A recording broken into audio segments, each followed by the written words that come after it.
हर हर महादेव। जय माता दी। मैं आचार्य आशीष सेमवाल आपका स्वागत करता हूं एस्ट्रो काल गणना में।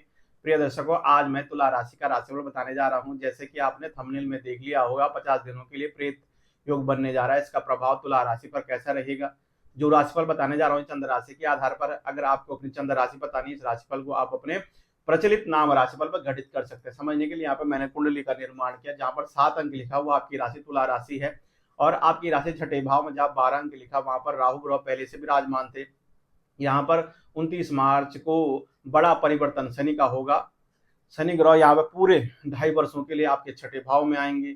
लेकिन शनि और राहु का जो योग है, ये 18 मई तक यहाँ पर रहेगा। और साथ में 29 मार्च को तो सूर्य भी यहीं पर है। 6 ग्रहों का जमावड़ा यहाँ पे है। सूर्य ग्रहण का योग है, लेकिन ये सूर्य ग्रहण भारत में नहीं है। लेकिन इसका प्रभाव जो है विश्व पर दिख रहा है। जैसे कि बड़ी बड़ी आपदा आना, क्यों जब भी राहु का और शनि का योग बनता है, ये प्रेत योग बनता है, तो कहीं ना कहीं इसका प्रभाव संसार पर ही पड़ता है, प्रकृति पर भी पड़ता है और राशि पर ही पड़ता है। तो ये आपके छठे भाव में बना है। जैसे कि 2013 में भी बना था, 2001 में भी बना था ये योग, और 91 में, 83 में, इस तरह ये योग हर 10 वर्षों में या 9 वर्षों में, 12 वर्षों में बनता रहता है। लेकिन इस बार जो ये योग बना है, ये सिर्फ 50 दिनों के लिए बना है। तो आपके छठे भाव में बना, तो आपको क्या सावधानी रखनी चाहिए, क्योंकि छठा भाव जो है रोग का है, शत्रुओं का है, ऋण का है। तो आपने बिल्कुल भी 50 दिनों तक किसी के साथ बात विवाद नहीं करनी है, लड़ाई झगड़ा नहीं करना। अगर पुरानी कोई लड़ाई झगड़ा है या फिर कोई विवादित मामले हैं, उनको आप 50 दिनों के लिए भूल जाइए। अगर आप विवादित मामले या कुछ भी विवादित बातों पर इन दिनों में बात करेंगे, तो कहीं ना कहीं आप भी इस योग के कारण से पीड़ित हो जाएंगे और आप पर नजर लगने का पूरा योग बनेगा। इसलिए आपने जो है 50 दिनों तक तुला राशि वालों ने बड़ी ही सावधानी से ये योग निकालना है। वैसे तो छठे भाव में राहु भी अच्छे होते हैं, शनि भी यहाँ पर अच्छे फल देते हैं, लेकिन जो ये योग बना है, ये योग कहीं ना कहीं तुला राशि के लिए स्वास्थ्य के लिए भी परेशानी है और कोर्ट कचहरी के लिए भी परेशानी होने की संभावनाएं बनती हैं। लेकिन मैं आपको उपाय बताऊंगा। अगर आप उपाय करेंगे और साथ में विवादों से दूर रहेंगे, तो कहीं ना कहीं ये योग जो है आपके लिए जो है सफलता की सीढ़ी चढ़ने का रास्ता बन जाए। क्योंकि इस योग का एक नाम है कुंडली जागरण योग, यानी कि साधना करने का समय है। अगर आप चाहते हैं कुछ पूजा पाठ करके या कुछ दिव्य मंत्रों का जप करके अपने जीवन के जो बंधन है, परेशानी है, रुकावटें हैं, वो दूर की जाए, तो इस योग में जो है आप वो काम कर सकते हैं। जैसे कि नया साल भी हमारा लग रहा है, नवरात्रि भी आ रहे, माता रानी की कृपा भी तुला राशि पर बरसेगी। तो ऐसी तुला राशि को 9 दिनों तक माता की साधना करनी चाहिए, बीज मंत्रों का जप करना चाहिए। पूरे 50 दिनों तक आपने एक मंत्र ले लेना, चाहे आप माता का मंत्र जपें या ओम नमः भगवते रुद्राय इस मंत्र को जपें, या हनुमान जी का वडवांग स्तोत्र का पाठ करें, मारुति स्तोत्र का पाठ करें, भगवान शंकर का अपराजिता स्तोत्र का पाठ करें, या माता का महाविद्या का पाठ करें, 10 महाविद्याओं के बीज मंत्रों का जप करें।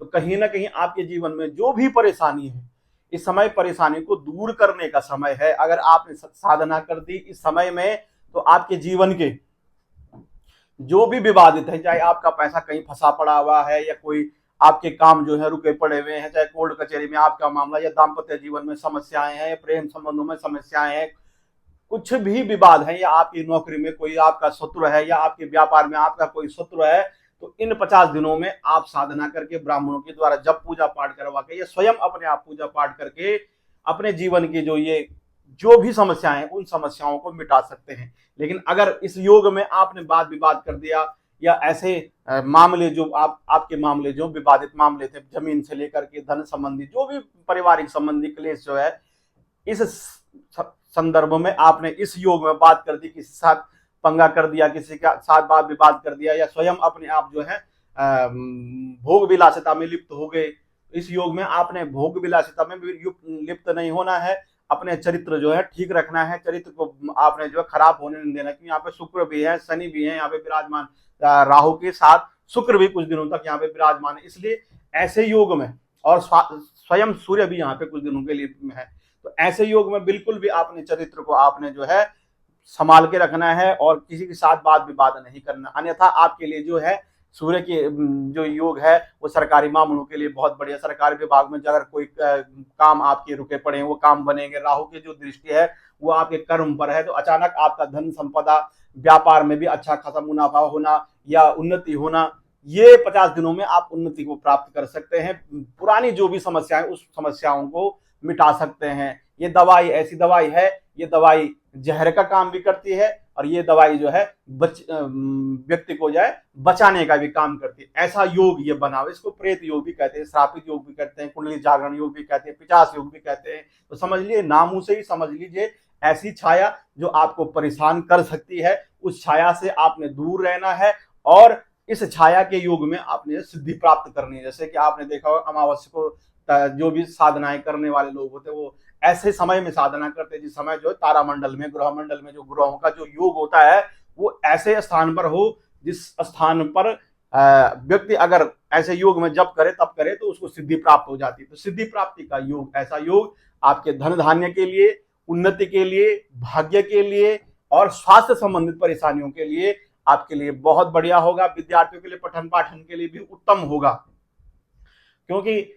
जो बच्चे उच्च शिक्षा के लिए बाहर जाना चाहते हैं या विदेश जाना चाहते हैं, कि विदेश भाव पर ही शनि की दृष्टि है। शनि की दृष्टि यहाँ से अष्टम भाव पर, यहाँ से जो है व्यय भाव पर रहेगी, साथ में आपके जो है पराक्रम भाव पर रहेगी। तो कहीं ना कहीं ऐसे भावों पर दृष्टि होने से विदेश से जुड़े हुए व्यापार में लाभ, विदेश जाने का लाभ, विद्यार्थियों के लिए उच्च शिक्षा के लिए बढ़िया, बड़ा काम करने का समय जब ये योग निकल जाएगा तो आपके बहुत बड़े बड़े काम बनेंगे।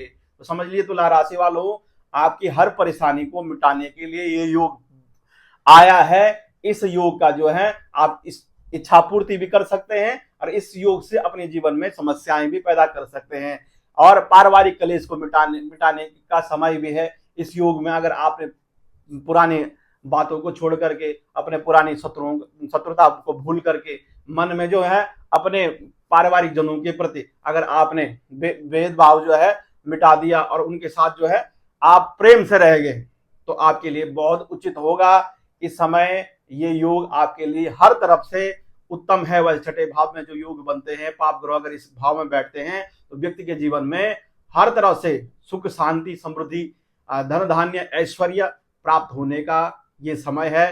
प्रिय दर्शकों, उपाय मैंने आपको बता दिए। ये उपाय करने से और इन साधना करने से आपके जीवन की सभी विघ्न बाधाएं दूर होंगी। प्रिय दर्शकों, अगर आप अपनी जन्म पत्रिका, जन्म कुंडली दिखाना चाहते हैं या बनवाना चाहते हैं या पूजा पाठ कराना चाहते हैं, नीचे दिए नंबरों पर संपर्क करके आप अपनी जन्म पत्रिका अध्ययन करा सकते हैं। अभी के लिए मुझे अनुमति दीजिए। नमस्कार, जय माता दी।